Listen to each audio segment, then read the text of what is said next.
backfield. Can they do it again? Yes, they can! And the catch is made by Taj Washington. Touchdown, USC. Blocked by Embiid! Timmy, yes!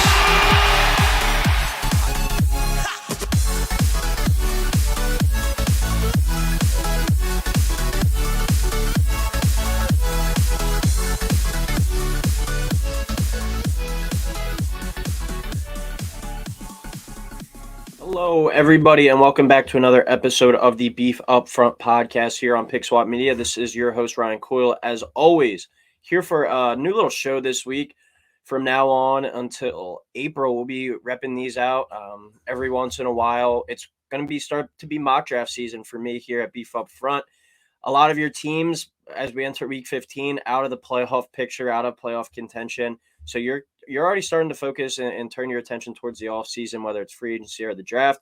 So I thought it would be a fun exercise to kick off mock draft season with the Beef Up Front 2023 Mock Draft 1.0, our first mock draft of the season here. As I said, like I said earlier, we are entering Week 15 in the NFL now. The playoff picture is starting to turn into fruition. We're starting to really see some of these teams emerge and play at a high level, and kind of the better teams separate from the worst teams. Got some bad news though for you if you're a fan of a team like the Rams, the Broncos, or the Saints. Your draft picks are top 10 right now, but you don't own them due to previous trades. So that's one of the fun things about this exercise, and I'm really excited to kind of compare these mock drafts. Last year, I believe I did 6 or 7 by the time the draft rolled around. I'll probably do one, right after the regular season ends, right before the playoffs start. And then from then on, maybe just once the Super Bowl is done, and then we'll really get into scouting and all that good stuff. So make sure to follow along for the top tier NFL draft content that we bring you here at Beef Up Front. We gave a lot of good takes last year, and they're starting to look really good on some of these players. So excited to get it back into it, and I guess we'll start at the top. This is the order as of December 13th. So like I said, we're here in Week 15 now, middle of December about, and this is the draft order if the draft was today. And as I mentioned, some teams don't have a first round pick due to trades, and then the Miami Dolphins' own first round pick this year was confiscated, or they won't be using that pick this year due to a tampering violation and the rules put down by the NFL and the commissioner. So there's only 31 first round picks this year, making it a little bit more special to get picked in that top 31. So we'll start it off with the Houston Texans picking first, number 1 overall. I'm going to not take Bryce Young for them. I'm going to take quarterback CJ Stroud of Ohio State. I think Bryce Young is the overall better player, but CJ Stroud has the kind of dynamics, the makeup, the physical attributes, I think, that some of these teams are looking for more. Bryce Young is a bit tiny and slender. We saw him this past year due to that kind of frame get banged up at times. I think CJ Stroud might be just like a safer pick, and the Texans want to hitch their wagon to a guy that they think is going to be more sturdy and more durable for them long term. CJ Stroud has had obviously a really good past two seasons at Ohio State. He gets a chance now to go up against Georgia in the college football playoff. I think he definitely has something to prove if he can go out there and maybe even defeat them. I think that would definitely elevate him up into that number 1 pick conversation. But I think when it's all said and done, I think he has a good chance to be that number 1 guy over Bryce Young, but they're definitely going to be going quarterback there if they're at number 1. So give me CJ Stroud there. Pick number 2, the Seattle Seahawks, who, if the playoffs started today, would be in it. This is their pick, though, via the Broncos from the Russell Wilson trade. I'm going to have them selecting edge rusher Will Anderson Jr. out of Alabama. I think he is the best pass rusher to come out in the past few drafts. There was talk about going into the season about him not even playing. That's how good he was. Anytime you can add a talent like that to your defense, especially a young and evolving defense like Seattle has right now, you do it, and you don't even blink twice. I think they're going to kind of commit to Geno, whether it's another year on like a franchise tag or even like a 2-year, like $60 million type deal, and see if he can go out there and prove it again. They also have their own first-round pick if they want to address quarterback later, but I think Will Anderson's too special of a prospect to pass up on here. Number 3, we have the Chicago Bears picking. I think ideally if you're them, Anderson would be there, but he's not. So, and I don't think a receiver this high is worthy. So we're going to go offensive tackle Peter Skoronski out of Northwestern. They recently produced Rashawn Slater as well, who in his time where he's been healthy, has been a very, very productive young tackle. The Bears, I think, first priority this offseason should be providing weapons for Justin Fields, and then as well as providing protection up front for him. Get him some beef up front and get your left tackle of the future there in Skoronski out of Northwestern. I think just keeping Justin Fields upright and protected, especially with the kind of dangerous running style that it seems like he's going to be playing, it's going to be important to limit the amount of hits he can take. Number 4, we have the Detroit Lions via the Rams. I'm going to have them selecting quarterback Bryce Young here out of Alabama. I believe Goff is a free agent after this year. He might have one more year on his deal, but I don't think Jared Goff should hold you back from drafting Bryce Young. Jared Goff over his past 6 games, 10 touchdowns, 1 interception, about 240 yards per game. He's been playing really well, complimentary football, but I think Bryce Young's a guy who can maybe even take you over that next level. You reunite him with Jamison Williams. DJ Chark's been pretty solid. The nice running game that they have. Amon-Ra St. Brown as well. This is a really nice young core that Detroit has, and I think they're missing that top-level type quarterback where if they don't sneak in the playoffs this year, if you slide a Bryce Young, in there next year, as well as continue to develop and add some talent, they're another team with another first-round pick of their own later in the draft. This is a team that I think could see compete for the division next year in the NFC North. If not, definitely be in firm contention for a wild card spot. So really like Bryce Young and his fit to the Lions there. 5th overall, we have the Philadelphia Eagles picking with the Saints pick here. Going to have them selecting defensive lineman Jalin Carter out of Georgia. It's between him and Will Anderson at 2 for the Seahawks. I think edge rusher more important than an interior defensive lineman. You got Fletcher Cox, Ndamukong Suh, Linval Joseph, all free agents. Brandon Graham, most likely, I think maybe out the door this offseason as well. You need to continue to replenish that defensive line with youth. Javon Hargrave's a free agent as well. I think they're going to try and bring him back. But Jalen Carter, Milton Williams, Jordan Davis, Javon Hargrave up front for the foreseeable future would be very scary for opposing offenses to run against. So really like the fit with Jalen Carter there and getting a high-level player with the Saints pick from that trade they made last year. Number 6, we're going to go with the Falcons selecting quarterback Will Levis out of Kentucky. Played really well in spurts last year, but was also up and down. He's got all the physical tools, the makeup, the raw ability. Just needs to really, I think, hone it in. Kentucky, not a real offensive college football program, so I think that kind of held him back a little bit. But he's a pretty mobile, big guy too. I like to see what Arthur Smith could do with him.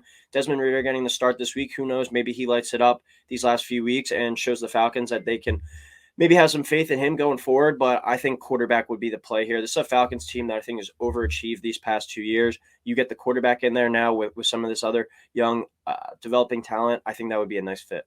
Number 7, we have the Indianapolis Colts. They need a quarterback in more ways than one, but I don't think that they'll reach for one here after these top 3 guys go off the board. So they also need some offensive line help, and we're going to give them offensive tackle Paris Johnson out of Ohio State. Ever since Anthony Costanzo retired, it's been a kind of revolving door there at left tackle. Eric Fisher played a little bit for them last year. They just need to solidify that guy up front as their left tackle going forward to pair with Ryan Kelly and Quentin Nelson on that line. Number 8, we have the Raiders selecting defensive tackle Brian Brisset out of Clemson. Pretty set on the edge with Max Crosby. Chandler Jones has underperformed a bit this year, but still a pretty high-level defensive end. They need to improve that interior of that defensive line. I think Brisset would be a nice fit for the Raiders there. Number 9, the Steelers selecting cornerback Kelee Ringo out of Georgia, the top corner in this draft. In my eyes, I think that the Steelers, since losing Joe Hayden, that's kind of hurt their secondary. They need one of those lockdown type corners that we've seen have a lot of success in Pittsburgh before. That defensive identity, that's always going to be attached to that organization. I think adding a potential shutdown lockdown corner who can come in and have like a Sauce Gardner type impact in year 1 would be big time for the Steelers. Number 10, the Cardinals selecting edge rusher Myles Murphy out of Clemson. He actually just declared officially for the draft today, announced he's going to skip their bowl game as well. So he's going to be full-fledged preparing on the draft from now on. The Cardinals, I think, just need to improve the edge. J.J. Watt, a shell of himself. As I mentioned, Chandler Jones no longer with the team. They need to add some edge rushers and really beef up that defensive line, I think, going forward. Number 11, we have the Panthers. Another team like the Colts need a quarterback in every sort of way. This is a bit of a reach, but if he hits, he could be a stud for a long time at the quarterback position. That's Anthony Richardson out of Florida. I really believe in this kid's ability and just some of the raw talent that we've seen from him over the years or over these past 2 years in spurts. All the tools in the world. Josh Allen's going to be his comparison just because of that ability, but really love what he can bring to the table. It's just going to take a lot of patience and development. Number 12, the Texans have them selecting with the pick via the Browns from the Deshaun Watson trade. Wide receiver Quentin Johnson out of TCU have them selecting CJ Stroud number 1. You go and get his number 1 receiver for the future there in Quentin Johnson. Simple as that. Number 13, the Jaguars got them selecting cornerback Cam Smith out of South Carolina. Picked CJ Henderson early a few years ago, traded him away. That this is a spot of need in the secondary, and I think Cam Smith potential to be a J.C. Horn type corner in the NFL and be a really productive guy. Number 14, the Packers selecting edge rusher Tyree Wilson out of Texas Tech. Ever since Zadarius Smith left, they've really felt that void and that missing presence there on the edge on that defense. I think this is a high upside raw type prospect, but with some fine tuning and development, he's got all the tools to be a really nice pass rusher. Number 15, we're going to go with the Patriots selecting wide receiver Jordan Addison out of USC. Last year when I was studying Kenny Pickett tape, he just kept popping off the screen to me, and that's why he won the Biletnikoff Award last year. Had a really nice year at USC. The Patriots, you're looking, they're trotting out Devontae Parker, Kendrick Bourne, Nelson Aguilar, Jacoby Myers. No real game changer at their receiver position. I don't know how great Addison will be. I don't think he'll be like a number 1, but a really solid number 2 type of receiver. Number 16, going with the Lions, selecting cornerback Joey Porter Jr. out of Penn State. Really like him. He had a really nice year at Penn State this year. Pairing him long-term with Jeff Okudah at corner would be very beneficial for this team. Number 17, we have the Jets selecting tight end Michael Mayer out of Notre Dame. Have really been hitting on some of these young offensive players. Breece Hall was looking like a stud. Garrett Wilson looking like a stud.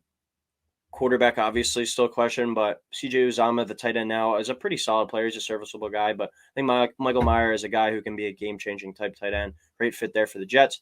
Number 18, the Seahawks, their second first-round pick, have them selecting offensive guard Osiris Torrance out of Florida. They hit on both their tackles, it looks like, in the draft this year. Now you got to continue to build up that offensive line. You hit the interior with the best guard in this draft with Torrance. I really like that fit there for them. Number 19, the Tampa Bay Bucks got them selecting cornerback Christian Gonzalez out of Oregon. Jamel Dean and Sean Murphy-Bunty have had good moments, but they've also been really up and down and kind of a roller coaster ride. I think Gonzalez is a nice young corner, and you can never have too many defensive backs. Even if you do believe in those guys long term, this is a cornerback I think that can come in and play day one for you at several spots in the NFL. Number 20, we have the Giants selecting wide receiver Jackson Smith-Njigba at Ohio State. I thought he was going to light it up this year in college football after that Rose Bowl last year. I remember watching him before that a little bit. I was like, I think this kid's got some potential to be that next guy. And then went out, lit up the Rose Bowl, but then this year just was never able to get over that hamstring injury. The Giants need receiver help desperately. Watching them against the Eagles last week, you have Isaiah Hodgins and Darius Slayton out there making plays for you. Not really game changers. They're a team that I think will be in the market for a quarterback as well. Maybe even a team that'll look to trade up. But if they sit here and they're picking around 20, wide receiver Jackson Smith-Njigba I think would be a nice fit. Number 21, we have the Commanders selecting safety Brian Branch out of Alabama. They're really good up front on the defensive line. In the middle, a little shaky. Corner, safety, that's where I think this defense needs the most help. So that's why we're going to take Brian Branch there. Number 22, the Titans selecting wide receiver Jalin Hyatt out of Tennessee. After losing A.J. Brown, Treylon Burks hasn't been that great, but has came on a little bit as of recently before he got knocked out in that Eagles game. They desperately need wide receivers and pass catchers. We'll see if they ride with Malik Willis going into next year, but Treylon Burks, more of that like yards after catch type guy. Jalin Hyatt, that real like explosive, take the top off kind of receiver. I really liked watching him at Tennessee this year, and it seemed like every time he turned it on, he'd be scoring a long touchdown. So Burks, Hyatt, receiver duo going forward with the end of kind of Derrick Henry's career, I think would be a pretty tough offense to stop. Next, we go to the Chargers at number 23. Have them selecting defensive end Isaiah Foskey out of Notre Dame. When I watched that USC Notre Dame game, his motor just stuck out to me. He was making play after play, and it seemed like he was playing so hard each and every snap. This is a Chargers team that has really struggled to stop the run in both years under Brandon Staley. I know Joey Bosa's been out most of the year. Khalil Mack, not the same player he used to be, but adding a guy like this on your defensive line who can also rush the passer, be a big boost up front for them. Number 24, the Broncos. This is their pick from the Dolphins in the Bradley Chubb trade, but they got that pick from the 49ers in the Trey Lance trade. A few little moving parts there, but I think they need an offensive tackle. They still have some nice pieces on offense and defenses. The defense has been really good, but this is a team that has just not performed well due to Russell Wilson, and you paid him all that money. He's locked. He's got to be locked in as your quarterback for at least next year, probably even another year or two after that. So I just think you have to try to improve everything around him and see what you can get out of him. So we'll go offensive tackle Broderick Jones from Georgia. Need another offensive tackle there, I think. Number 25, the Ravens selecting cornerback Clark Phillips III out of Utah. Marlon Humphrey, Marcus Peters, two good corners there. They got Kyle Hamilton in the draft last year as well. It's a team that likes to invest in the secondary. Add another guy into the mix there. Marcus Peters has been up and down. You never really know what type of player I think you're going to get from him. So just add another cornerback to the mix. In a passing league, you got to be able to stop the pass. Good to have depth there. This is a cornerback out of Utah from a very good defense, a plug-and-play type guy, I think. Number 26, the Bengals got them selecting defensive end Jared Verse out of Florida State. Just a team that I think is going to be leading football games for a while with Joe Burrow. And when you're leading football games in the fourth quarter, let the pass rushers go. You already got Trey Hendricks in there, as well as Hubbard as well. This is a Bengals team and organization, and I think it just keeps improving. You get a high-level athleticism pass rusher like Verse. You throw him in there for the Bengals. Third downs, situational pass rusher next year. Just go pin your tail back and go after the quarterback. I think that would be a perfect fit for them. Number 27, the Vikings. I got them selecting a quarterback here. A bit of a surprise, maybe. We're going to go Hendon Hooker out of Tennessee. I think it's kind of dependent on how Kirk Cousins ends the year because, as I mentioned before, the Vikings are a very, very talented offensive group. Have a lot of nice, intriguing pieces that are going to be there for a while. Justin Jefferson, TJ Hawkinson, whether Dalvin Cook or Alexander Madison's the running back going forward. If Kirk Cousins proves to come up short once again in the playoffs or fall down the stretch here in the regular season, I think they're going to look for a quarterback upgrade, even if they do bring Cousins back for like one more year. Hooker showed some really good potential. I know he's an older guy. He's going to be like 25, maybe even 26 when draft time comes around, but this is a guy who I think can come in and play right away. He might just need some fine-tuning just for NFL system after playing in that air raid or whatever that spread offensive attack that Tennessee throws at you each and every week. I like Hooker, though, for a guy to Kevin O'Connell to kind of hitch his wagon to going forward. One more year for Kirk maybe after this, and then turn the keys over to maybe a more high-potential playmaker as he recovers from a knee injury. Number 28, got the Bills selecting running back Bijan Robinson out of Texas. I've had them selecting a running back, I think, the past 3 years, and they haven't done it. Maybe they just don't value it this early, but I think that's going to be their downfall in the playoffs. They don't really have that power running game, that elite level kind of rushing ability besides Josh Allen. You got nice pieces in James Cook, who I think is underused, Devin Singletary, who's up and down, Nyheim Hines, who's been really a no-show since he got traded there from Indianapolis. Add a guy like Bijan Robinson to go with Gabe Davis, Stephon Diggs, Dawson Knox when he decides he wants to play well, and then Josh Allen. That's going to make this team even tougher to stop, especially come playoff time where I think they're going to have to run the ball. And if they do lose this year, I think that could be the reason why, not having that good power running game. Number 29, the Cowboys got them selecting safety Jordan Battle out of Alabama.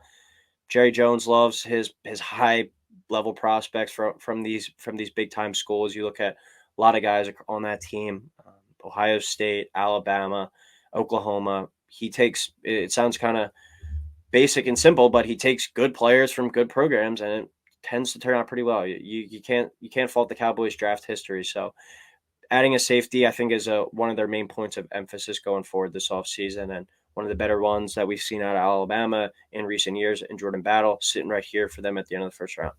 Number 30, we go the Chiefs. I'm going to have them selecting a guy that I'm really high on. Might be like viewed as more of like a second or third round prospect right now, but this is a guy I think it might blow up come like Senior Bowl time. Wide receiver Rashee Rice out of SMU.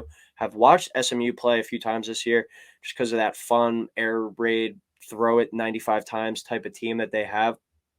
But he really made some eye-popping plays. It wasn't just wide open type of stuff. He was going up, and it looked like he was Jerry Rice's son out there, just going out there and making catches over top of guys. You slide him in there with Patrick Mahomes, who I think needs more stable weapons long term. Sky Moore hasn't really shown much. Kadarius Toney had like one good game. Juju, I believe, only signed a 1-year deal, so they're gonna have some open spots at wide receiver. I think Rashee Rice might get a good look there from Andy Reid in Kansas City.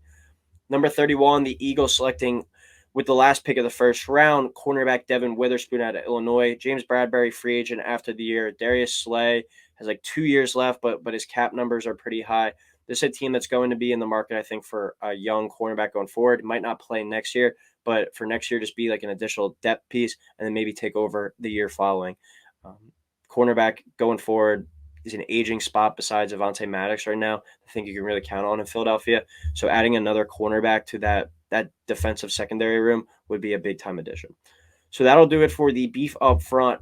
First mock draft 1.0 for the 2023 NFL draft. Like I said, probably do another one right when the regular season ends, then another one when the Super Bowl comes, and then we'll be ripping out a few more before we lead up to the draft, as well as scouting reports, top prospects, sleepers, overrated guys, all that good stuff. We'll be full-fledged on the draft once the season fully wraps up. This is a little appetizer for you guys going forward. So as always, once again, thank you for tuning in. Please like, subscribe, and we will talk soon. Go Eagles.